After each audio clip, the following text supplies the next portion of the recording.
difficile, voire impossible à certains endroits. Résultat, des automobilistes stationnent sur les chaussées aux grandes dames du respect du code de la route. Adama Guiti et Abdelaziz Yagibou nous proposent ce reportage. Ouagadougou connaît une urbanisation qui va à un rythme infernal selon les indicateurs des urbanistes. Cependant, les infrastructures de mobilité urbaine ne suivent pas. Pour plus d'un automobiliste ouagalais stationné à certains endroits de la capitale relève d'un casse-tête chinois. En ville, il y a plein de points que tu veux aller, mais tu ne sais pas comment tu vas te garer. Donc tu es obligé de continuer ailleurs. Surtout dans le centre-ville, c'est très compliqué parce que je ne sais pas, la voirie gagnerait à aménager des parkings pour véhicules. Même ce matin, il a fallu faire plusieurs tours pour avoir la place pour stationner. La question est préoccupante surtout aux abords des marchés publics et bâtiments abritant les services et les commerces. Des bâtiments que l'on continue de construire sans prévoir des espaces et des dispositifs de stationnement adéquats.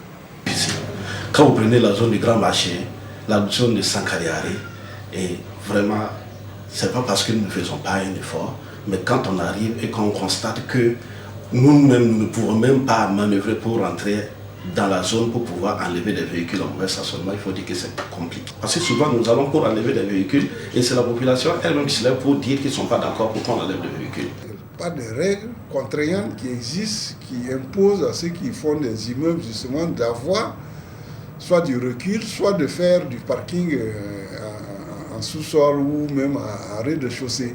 Je suis d'accord avec vous. C'est vers ça qu'il faut qu'on évolue. À ce manque criard de parking auto s'ajoute l'exiguïté des voies tracées, notamment au cœur de la ville. Autant de raisons qui conduisent certains citadins à stationner à des endroits où il est formellement interdit, causant ainsi des congestions et très souvent des accidents. Hier, il y a eu un accident ici pour cause de stationnement. Parce que quelqu'un était mal stationné, il y a eu un véhicule qui venait pour faire un dépassement, il y a une moto qui l'a pris par derrière. Bien sûr qu'il y a un problème de stationnement, mais il faut relever également le cas d'incivisme des usagers de la voie publique. Et sur les voies à double sens, il est interdit de stationner, mais on constate qu'il y a des conducteurs qui stationnent sur la chaussée. Même s'il faut rentrer dans les 6 mètres pour garer le véhicule, il faut éviter de garer le véhicule sur la chaussée parce que ça crée beaucoup plus de dommages. Ouagadougou de plus en plus remplit les conditions d'une grande ville selon les urbanistes. Et la mobilité dans une ville de cette envergure a ses contraintes. Au moment où on faisait les routes, on n'était occupé que par rendre la route carrossable, mais sans considérer la route comme un élément de mobilité urbaine. Que faire donc pour contenir les stationnements et fluidifier la circulation dans certains quartiers de la capitale, conçus et bâtis il y a lustre? Déjà, si on fait une étude sérieuse sur la mobilité urbaine, on va donc indiquer clairement comment on stationne. Comment on stationne en ville, comment on accède aux établissements, etc. Sur la question, les autorités municipales disent mûrir des projets et attendent des populations plus de civisme et de bon sens.